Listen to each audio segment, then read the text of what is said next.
এই মুহূর্তে আজকের আবহাওয়ার সবথেকে বড় খবর প্রকাশ করলো আবহাওয়া দপ্তর।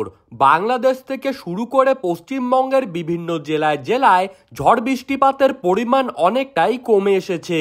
মূলত আজ রাতের দিকে মোট 12টি জেলায় হতে চলেছে হালকা থেকে মাঝারিভাবে বিক্ষিপ্ত বৃষ্টিপাত এবং আগামী 4 দিন পর্যন্ত একটানাভাবে কিন্তু তাপমাত্রা বৃদ্ধির মাধ্যমে তাপপ্রবাহ বজায় থাকবে বিভিন্ন জেলায় জেলায়। মোট 8টি জেলাতে তাপপ্রবাহের লাল সতর্কবার্তা জারি করা হয়েছে এবং আজ রাতে যেই সব জেলায় বৃষ্টিপাত হবে সেখানে কিন্তু থাকছে বজ্রপাতের পূর্বাভাস।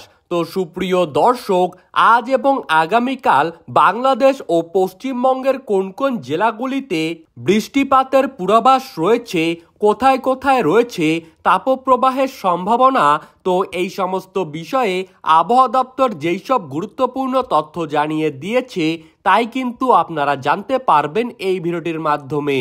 তাই ভিডিওটিকে স্কিপ না করে শেষ পর্যন্ত দেখতে থাকবেন। আর আপনি বর্তমানে কোন জেলা থেকে আমাদের খবরটিকে দেখছেন সেই জেলাটির নাম ভিডিওর কমেন্ট বক্সে লিখে জানিয়ে দিবেন।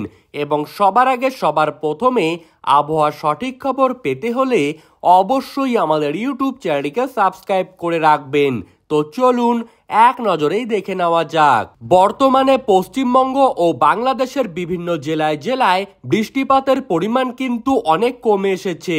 মূলত আজ এবং আগামীকাল লাগাতারভাবে কিন্তু তাপমাত্রার পারদ 2 থেকে 3 ডিগ্রি পর্যন্ত বেড়ে যাবে। আগামী 4 থেকে 5 দিন পর্যন্ত ভ্যাপসা গরম কিন্তু অনুভব করবেন বঙ্গবাসীরা এবং তারপরেই বৃষ্টিপাতের পূর্বাভাস রয়েছে। কিন্তু আজ রাতের মধ্যেই বাংলাদেশের পটুয়াখালী, বরগুনা, বরিশাল, ভোলা, নোয়াখালী, চট্টগ্রাম, ফেনী, লক্ষ্মীপুর, চাঁদপুর, কুমিল্লা, খাগড়াছড়ি, বিবাড়িয়া, বাগেরহাট, ঝালকাঠি, পিরোজপুর, ময়মনসিংহ, নেত্রকোনা, সিলেট, হবিগঞ্জ, গাজীপুর, মানিকগঞ্জ, রাজবাড়ী, কিশোরগঞ্জ, শরীয়তপুর, মাদারীপুর, কক্সবাজার, ফরিদপুর এবং ঢাকা সহ অন্যান্য এলাকায় হালকা থেকে মাঝারিভাবে বিক্ষিপ্ত বৃষ্টিপাত হতে পারে।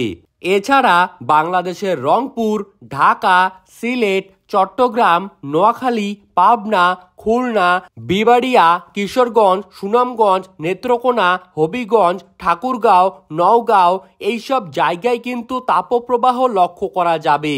এছাড়া পশ্চিমবঙ্গের কলকাতা, ঝাড়গ্রাম, পুরুলিয়া, বাঁকুড়া, নদিয়া, মুর্শিদাবাদ, 2 চব্বিশ পরগনা, 2 মেদিনীপুর, বর্ধমান, বীরভূম এই সমস্ত জায়গায় আগামী 4 দিন পর্যন্ত কিন্তু তাপমাত্রার পারদ মূলত 5 ডিগ্রি পর্যন্ত বেড়ে গিয়ে তীব্র তাপপ্রবাহ দেখা যাবে এবং জলপাইগুড়ি, আলিপুরদুয়ার, কোচবিহার এবং দার্জিলিংয়ের পার্বত্য অঞ্চলে হালকা বৃষ্টিপাত হতে পারে আজ রাতের মধ্যেই। তো সুপ্রিয় দর্শক, এই ছিল আজ এবং আগামীকালকের আবহাওয়ার সর্বশেষ আপডেট। এইরকমই আবহাওয়ার খবর পেতে হলে আমাদের ইউটিউব চ্যানেলটিকে সাবস্ক্রাইব করে রাখবেন।